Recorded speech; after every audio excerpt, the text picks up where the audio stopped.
माननीय आमदार राधाकृष्ण विखे पाटील साहेबांच्या माध्यमातून कलेक्टर आणि 3 सदस्यीय कमिटीने एक अहवाल फूल विक्री कशी करावी त्याची एक कार्यपद्धती माननीय उच्च न्यायालयामध्ये जमा केली होती। बऱ्याच दिवसामध्ये कोर्ट अनेक सगळ्यांच्या बाजू जाणून घेऊन त्यावर निर्णय देणं अपेक्षित आहे। या सगळ्या प्रक्रियेमध्ये काही शेतकरी इंटरव्हेन्शन म्हणून कोर्टामध्ये गेले आणि आता काल कोर्टाने नेमकी या फुलांचं परवानगी दिल्यानंतर ते फुलांची विल्हेवाट कशी संस्थान लावणार या संदर्भात संस्थांनी लेखी अभिप्राय द्यावा आणि तो लेखी अभिप्राय दिल्यानंतर मला विश्वास आहे की माननीय उच्च न्यायालय फूल विक्रीची परवानगी देणार आहे। यामध्ये जे काही सबमिशन कोर्टामध्ये झालेलं आहे, फूल विक्रीची पद्धत काय राहणार किंबहुना मग ती विकल्यानंतर विक्रेत्यांसाठी काही नियमावली आहे, अशा सगळ्या गोष्टी जाणून घेण्यासाठी आणि फूल उत्पादकांच्या भावना जाणून घेण्यासाठी आज ही मीटिंग बोलवली। त्यामध्ये असा निर्णय झाला की फूल उत्पादकांच्या मध्ये 10, 20, 15 शेतकऱ्यांची एक कमिटी बनवली जाणार, ज्यामध्ये सर्व पक्षीय शेतकरी असणार, सर्व गावाचा समावेश असावा आणि त्यांनी विक्रीची प्रक्रिया कशी राबवली जावी जेणे की शेतकऱ्यांचं नुकसान होणार नाही आणि भाविकांनाही वाजवी दर किंवा अवास्तव दर फुलासाठी द्यावा लागणार नाही, अशी दोन्हीही गोष्टी सांभाळून आपल्याला पुढे जायचं आहे। या दृष्टिकोनातून समिती निर्णय घेईल आणि शिर्डी नगरपंचायतीच्या वतीने माननीय आमदार साहेबांच्या आदेशानुसार एक जागा स्वतंत्रपणे या फूल उत्पादकांना दिली जाईल। ती जागा पूर्ण शेड मारून कॉन्क्रीट करून तयार केली जाईल आणि फूल उत्पादक आता आपल्या हक्काच्या जागेमधून या फुलाची विक्री भाविकांसाठी करणार आहात। पण जसं मी म्हटलो, बाब अजून न्यायप्रविष्ट आहे, 12 जुलैला निकाल येणं अपेक्षित आहे आणि म्हणून आम्ही ते निकाल लागल्यावर लगेच चालू होण्याच्या दृष्टिकोनातून पूर्वतयारी करून ठेवू। मग माननीय सर्वोच्च न्यायालय जो निकाल देईल किंवा निर्णय देईल तो आम्हाला मान्य राहील आणि त्यानुसार आम्ही पुढे जाऊ। दादा, पोलिसवाले देखील इथं विक्रेती करतात आणि जे पोलिसवाले आहेत त्यांच्यावर अंकुश कुठलाही राहिलेला नाही आहे।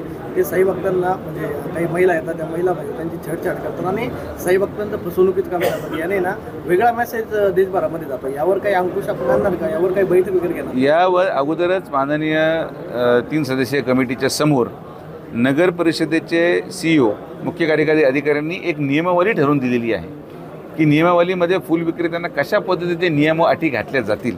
एक त्याचे 24 पॉईंट आहेत, त्या 24 पॉईंटपैकी साधारण माझ्या मते 12 पॉईंट माननीय 3 सदस्य समितीने स्वीकारला देखील आहे आणि ते कोर्टात देखील सबमिटेड आहे। यामध्ये सगळ्यात महत्त्वाची भूमिका ही राहील शिर्डीच्या ग्रामस्थांची, कारण की शिर्डीच्या ग्रामस्थांना विश्वासात घेऊन आणि शेवटी जे लोक विक्रेते आहेत ते पण शिर्डी ग्रामस्थ आहेत, पण कशाही प्रकारे जर त्या ठिकाणी चूक झाली तर कशी शिक्षा होईल, कसं आपण आयडेंटिफाय करणार की याच्यामध्ये बाहेरचे लोक नाही आहेत, अशा सगळ्या गोष्टींचं विचारविनिमय करण्यासाठी एक स्वतंत्र बैठक आम्ही बोलवलेली आहे। त्या सगळ्यांचं मत जाणून घेऊन आता सर्व प्रश्न हळूहळू पुढे जायला लागलेत आणि म्हणून मलाही आता वेळ आहे, आमचे सगळे पदाधिकारी आहेत, कार्यकर्ते आहेत, त्यांनाही वेळ आहे। आम्ही वेळ देऊन आता प्रश्न एकदम अंतिम मार्गाकडे नेणार आहोत। दादा, मी शिर्डीच्या गुन्हेगारी संदर्भात त्या पार्श्वभूमीवरच हा निर्णय विक्रेत्याचा बंद केला होता शिर्डी ग्रामस्थांच्या मागण्यानुसार। आता तो बंद केल्यानंतर खरं तर अपेक्षित होतं की ही गुन्हेगारी कमी व्हावी किंवा झाली पाहिजे, पण त्या पद्धतीने ती कमी होताना दिसत नाही। याचाच अर्थ की गुन्हेगारी वाढण्यामध्ये हे सगळे जे विक्रेते आहेत यांचा काही सहभाग असावा असं वाटत नाही, म्हणून आपण तो विषय आता हाताळतो आहे। आणि जसं मी म्हटलो की आज साईबाबांच्या कृपा आशीर्वादाने मला वेळ मिळाला, आता मी बऱ्यापैकी वेळ देऊ शकतो, तर मी तुम्हाला विश्वास व्यक्त करतो की 1 महिन्याच्या आत जेवढ्या गुन्हेगारीचं प्रमाण आहे हे आम्ही 0% म्हणणार नाही, पण आत्ताच्या परिस्थितीपेक्षा किमान 60 ते 70% आपण कमी करून महिन्याभरात दाखवू असा विश्वास मी जनतेला व्यक्त करतो। शिर्डी नगर परिषद आम्ही जे हॉकर्स आहेत त्याला आपण हॉकर म्हणतो साध्या भाषेत, की त्यांचं एक नियमावली ठरवलेली आहे। एक मला फक्त 15 दिवस द्या, 15 दिवसामध्ये सगळ्या प्रश्नांचे उत्तर, आता फूल विक्रेत्यांचं जसं काल मिळालं उत्तर, काही ठिकाणी मला आनंद या गोष्टीचा वाटतो की ज्या काही आमच्या मित्रांनी असावं जे बातमी केली की शेतकऱ्यांना विजय, शेतकऱ्यांचा विजय, पण त्यांनी शेतकऱ्यांचं नाव पाहायचे ते विसरले।